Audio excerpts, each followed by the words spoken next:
Je pense que le jeu se prête bien au tournoi et que moi j'aime beaucoup le poker et donc je me suis dit tiens pourquoi on ne ferait pas un truc à la poker et comme il y a les Pouilles Côtes, pourquoi il n'y aurait pas les Pouilles Côtes donc l'idée étant que quelque part on fait la com du jeu, nous on organise un tournoi parce que ça s'y prête bien et qu'on tente de faire un deal gagnant-gagnant, c'est-à-dire que si ça marche, ça ouvre une porte aussi ensuite pour les autres éditeurs, on peut leur dire, enfin Fal peut leur dire, regardez, ça marche quoi.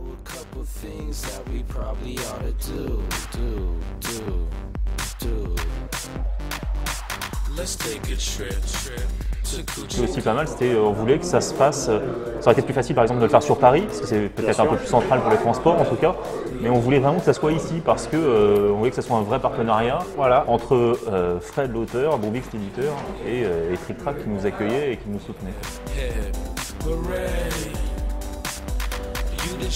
Peut-être vous pouvez détailler en fait ce qui a été fait pour tous les gens qui ont suivi mais n'ont pas eu une vue d'ensemble en fait de la chose. Alors comment on a commencé? On a besoin de faire des sélections, donc on a lancé un appel sur Trick Track pour les associations, pour qu'elles s'inscrivent et qu'elles nous envoient des sortes de candidatures. Donc on en a reçu une quarantaine, on a dû en sélectionner 22 parce qu'on est limité ici en nombre de places. D'accord. Quel est le point différenciant de ce jeu par rapport aux autres? Je pense que c'est une adéquation entre le format de la boîte et son prix, parce que c'est quelque chose de petit et pas très cher. Et l'accessibilité aussi, enfin, le ratio accessibilité-profondeur. Ouais, parce que c'est très facile à jouer, un enfant de 10 ans peut vraiment y jouer sans problème. À la même table peuvent s'installer des très bons joueurs avec des joueurs on va dire plus moyens ou moins dans le jeu et que quelque part, même s'ils n'ont pas tous la même propension à gagner, au moins tout le monde a sa chance.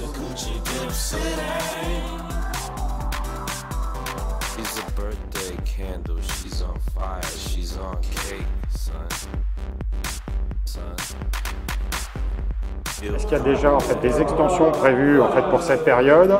Et est-ce qu'il y a également, est-ce que vous allez traiter d'autres périodes Tout simplement. Alors, tout est donc c'est fonction du succès du premier opus. Oui, bien sûr. Mais effectivement, moi, ce que je voulais, c'est très clairement que le premier opus soit le plus dépouillé possible, c'est-à-dire vendre le premier set. Pour moi, c'est le core system. C'est vraiment dépouillé au possible. Donc, je comprends même que certains puissent être un peu déçus dans la mesure où c'est vraiment dépouillé, quoi. C'est les règles, en 5 minutes, tout est compréhensible et c'est.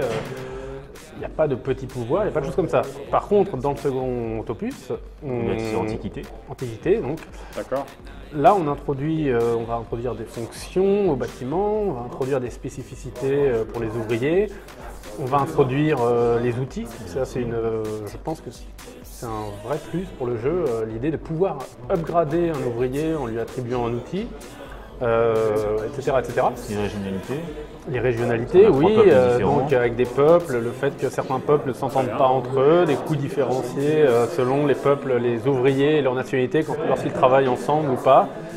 En gros, on enrichit le jeu, mais ça ne pouvait venir que dans un second temps, parce que pour moi, c'est vraiment une évidence.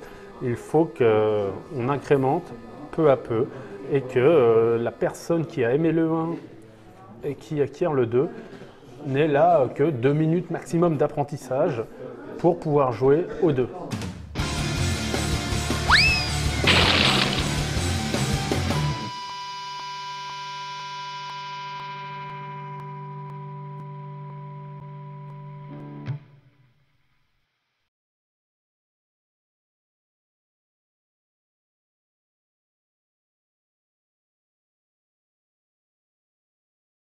Pour moi, c'est vraiment une approche, j'aimerais bien réussir un peu à prendre à contre-pied ce qui se fait, c'est-à-dire ce que j'appelle la course à l'implantation.